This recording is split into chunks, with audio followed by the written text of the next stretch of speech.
Looking over here, see any other games that really matter and stick out to me. The Panthers is obviously my team, as you guys know. Like I said, I've already covered them.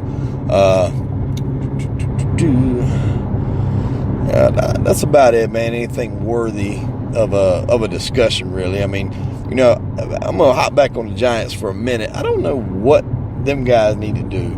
I think first of all, they haven't really been right since they fired Tom Coughlin. I don't know what he had going on in that locker room, but he had those boys' attention. I mean, he had them ready to go, ready to fight, ready to play, and it showed because he made the playoffs with them. He took them to a few Super Bowls. He won a few Super Bowls, and the boys just seemed like to play for him. Their coaching search doesn't really seem to be equivalent and meeting the expectations of what's needed in that organization. So I don't know. People say, "Oh, Odell's a cancer. Odell's doing this." Odell, don't get me wrong, is a diva. Odell likes to hit soccer nets. He likes to punch heaters, etc. And then you got a rookie over there trying to calm him down from punching heaters and shit. Why you would want to punch a heater with your fist after you just signed a gigantic multi-million-dollar deal is beyond me. But hey, I don't know. The guy's ripping off hairstyles from Simon Phoenix from Demolition Man. So, what do I know what's going on in that mind is?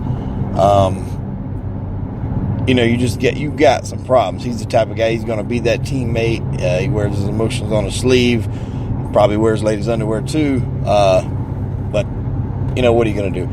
You need a quarterback that can be able to, talk to him and channel it and try to figure out the best way to do it. And Eli Manning is not that guy that's going to be able to work with him. So one or the other has to go. And in that situation, I think it's Eli. I think Eli is coming to the ending, I should say, of his career. I don't know how many more years he has left, productive years. He just doesn't really seem to care as much. Like that, maybe he's lost the desire to play the game. I don't think he's lost his ability, but I think he's lost his desire to play the game. And when that happens, it's time to hang it up. Tonight, Monday Night Football, you got the Green Bay Packers versus the San Francisco 49ers. That's probably going to be an uneventful game. I got the Packers winning that one hands down. The boys have to try to keep pace with the Chicago Bears and with the Vikings in that division. Aaron Rodgers, entertaining as always. Somehow that man always seems to, pull it out, get the job done. One of, if not the best quarterbacks in the NFL right now, hands down. The man can do some magic.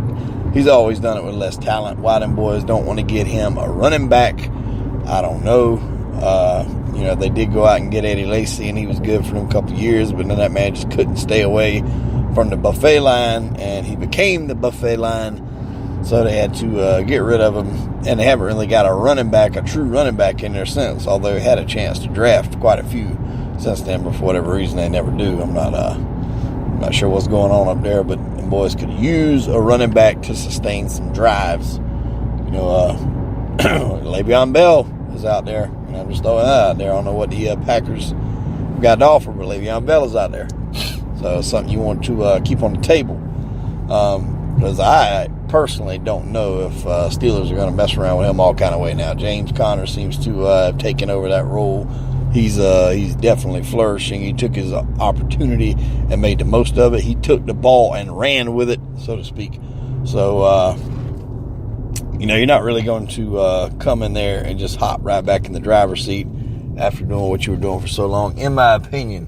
But there's a reason why I'm not a head coach. So, I would have told him to sit his ass down. However, you can't really blame the man for wanting the money. You look at the shelf life of players nowadays is not what it used to be. And those guys come in on these rookie contracts and they get used up and beat up and they want to get that money.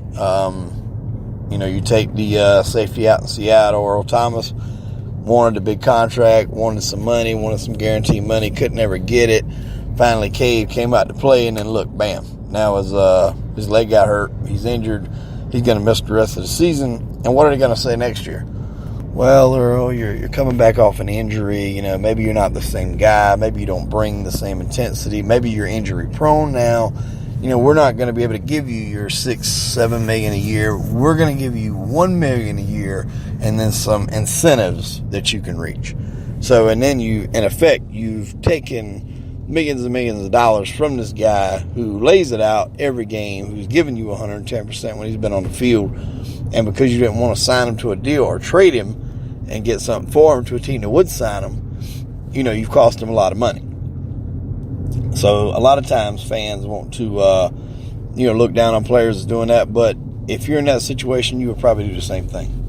We're not here forever. We're here for a certain amount of time. And those guys want to get their money. Those guys want to lock things up, take care of their families just like anybody else. So you can't really blame those guys for wanting to do that. I definitely do not blame those guys for wanting to do that. At the end of the day, it's a business, just like the NFL is a business. When it's time for them boys to go, they get cut, they move on, new players come in, new players, retake positions. It's the next piece. But you have to be compensated for it. You have to be compensated fairly for it. And that's just how it is. So I completely understand where Earl Thomas and Le'Veon Bell is coming from. Le'Veon Bell is a great athlete. Le'Veon Bell, probably one of the better running backs in the league. He can catch the ball. He can run the ball. He can run between the tackles.